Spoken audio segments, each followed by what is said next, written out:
சரிகமபா நிகழ்ச்சியில மித்ராவ தொடர்ந்து அடுத்ததாக வெளியேற போகும் நபர் இவர்தான் அப்படிங்கிற ஒரு டாக் வெளியாகி எல்லோருக்குமே மிகப்பெரிய ஒரு ஷாக்கிங்கை ஏற்படுத்தியிருக்கு.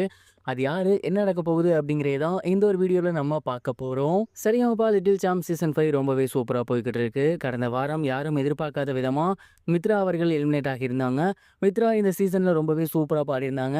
ஜட்ஜஸோட பாயிண்ட்ஸ் அடிப்படையில அவங்க எலிமினேட் ஆகியிருக்காங்களா அப்படின்னு கேட்டிங்கன்னா, கண்டிப்பா கிடையாது. ஏன்னா வெளியான முதல் 5 வாரத்திலேயுமே அவங்க அவ்வளோ சூப்பரா பாடியிருந்தாங்க. ஸோ கண்டிப்பா ஜட்ஜஸோட அடிப்படையில அவங்க வெளியேறியிருக்க வாய்ப்பு கிடையாது. மக்களோட ஓட்டுகளின் அடிப்படையில வெளியேறியிருக்க வாய்ப்புகள் இருந்தா இருக்கு. ஆனா அப்படியே நம்ம உல்டாவா தான் பண்ணி யோசிக்கணும். ஏன்னா மக்கள் மத்தியில மித்ராக்கு அனுதாபம் அதிகமாவே இருக்கு. ஒருவேளை சேனல் தரப்புலேருந்து அவங்கள வெளியேத்திட்டாங்களா? அப்படிங்கிற ஒரு கேள்வி நமக்கு இருக்கு.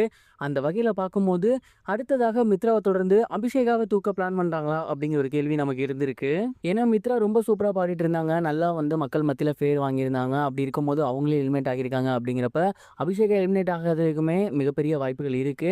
அதற்கு மிக முக்கிய காரணம் என்ன அப்படின்னா, இந்த ஒரு வாரம் இதுவரைக்கும் பார்த்தீங்கன்னா, டெடிகேஷன் ரவுண்டோட ப்ரோமோஸ்ல அபிஷேகாவோட ப்ரோமோ வரவே இல்ல. இத பார்த்து எல்லாருமே பயங்கரமா ஷாக் ஆகியிருக்காங்க. எவ்ரி வீக் அந்த ஒரு 2 ப்ரோமோவாவது அபிஷேகாவோட பேர்ல வந்துரும். ஆனா இந்த வாரம் அபிஷேகாவோட ப்ரோமோவே வரல அப்படிங்கிறது மிகப்பெரிய ஒரு சந்தேகத்தை ஏற்படுத்துது.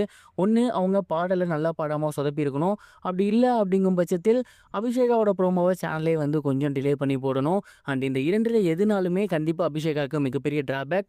பொதுவாவே இந்த ஒரு சீசன்ல ஒரு வாரம் எலிமினேட் இருந்தா அடுத்த வாரம் எலிமினேஷன் இருக்காது. அதற்கு அடுத்த வாரம் எலிமினேஷன் இருக்கும். அப்படி பார்க்கையில கடந்த வாரம் மித்ரா அவர்கள் எலிமினேட் ஆகியிருக்காங்க. இந்த வாரம் எலிமினேஷன் இருக்காது. அப்ப அதற்கு அடுத்த வாரம் மித்ராவ தூக்குன மாரியே அபிஷேகாவ தூக்கிருவாங்களா? அப்படிங்கிற ஒரு கேள்வியும் எழுந்திருக்கு. ஏன்னா இப்ப வரைக்கும் ப்ரோமோ வரல. இந்த வாரம் சொதப்புனாங்கன்னா கண்டிப்பா அடுத்த வாரம் வெளியேறதுக்கும் அதிக வாய்ப்புகள் இருக்கு. இந்த வாரம் வந்திருக்க ப்ரோமோஸ்லாம் பார்க்கும்போது, அபிஷேகாவுக்கு ஏதாவது ப்ராப்ளமாங்கிற ஒரு கேள்வி எல்லாருமே கேட்டுட்டு இருக்காங்க. இத பத்தி நீங்க என்ன நினைக்கிறீங்க? உங்களோட தாட் என்ன? கமெண்ட் பாக்ஸ்ல மறக்காம ஷேர் பண்ணுங்க. இது ஒரு புறம் இருக்க, நடிகர் கமலஹாசன் மற்றும் ரஜினிகாந்த் இவங்க 2 பேரும் சேர்ந்து நடிக்க போற படத்தோட அனௌன்ஸ்மென்ட் வீடியோ சமீபத்தில வந்து ரொம்பவே வைரலா போயிருந்துச்சு. அத தொடர்ந்து இப்போ வரைக்கும் படத்தோட ஷூட்டிங் ஸ்டார்ட் ஆகாம இருக்கு. இது குறித்து கமலஹாசன் அவர்கள் ரீசென்ட்டா ஒரு இன்டர்வியூல ஷேர் பண்ணியிருந்தாரு. குறிப்பா அவர் என்ன சொல்லியிருந்தாரு அப்படின்னா, ரஜினிகாந்த் மற்றும் நாங்க 2 பேரும் சேர்ந்து நடிக்கக்கூடிய படத்தோட ப்ரோமோ ரொம்பவே நல்ல வரவேற்பை பெற்றிருக்கு. அத தொடர்ந்து அடுத்ததாக படத்தோட ஷூட்டிங் மே மாசம் ஸ்டார்ட் ஆக போகுது.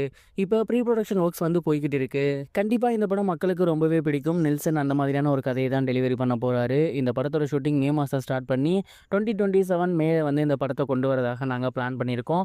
அண்ட் இந்த ஒரு படத்துக்கு மிகப்பெரிய ஒரு எதிர்பார்ப்பு இருக்கு. அத பூர்த்தி பண்ணும் வகையில இந்த படம் இருக்கும் அப்படிங்கிற மாரி கமலஹாசன் அவர்கள் ஷேர் பண்ணியிருக்காரு. ரீசென்ட்டா நெல்சன் அவர்கள் இந்த படத்த விட்டு விலகிட்டாருங்கிற மாரிலாம் சொல்லிட்டு இருந்தாங்க. பட் அது முழுக்க முழுக்க ஃபேக் நியூஸ். வரப்போற மே மாசம் இந்த படத்தோட ஃபர்ஸ்ட் ஷெட்யூல் ஸ்டார்ட் பண்ண போறாங்க.